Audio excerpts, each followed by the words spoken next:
अहमदाबादवरून मुंबईला येणाऱ्या वंदे भारतमध्ये जेवणात झुरळ सापडल्याची घटना घडली आहे। या प्रकार पाहून रेल्वेनं प्रवास करणाऱ्या प्रत्येकाला मोठा धक्का बसलाय। यामुळे भारतीय रेल्वेमध्ये दिल्या जाणाऱ्या खाण्यावर प्रश्न उपस्थित केले जाते।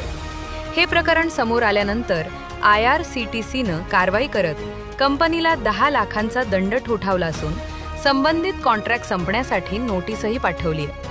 प्रवास करतेवेळी नागरिकांना जेवताना अन्नामध्ये झुरळ सापडल्यावर तक्रार केली। यावेळी लोकांनी जेवणाचे फोटो काढून सोशल मीडियावर पोस्ट केले। सर्वात धक्कादायक बाब म्हणजे ही घटना केवळ एका व्यक्तीसोबत घडली नाही, तर कोचमध्ये आणखी एका व्यक्तीच्या जेवणात झुरळ सापडली।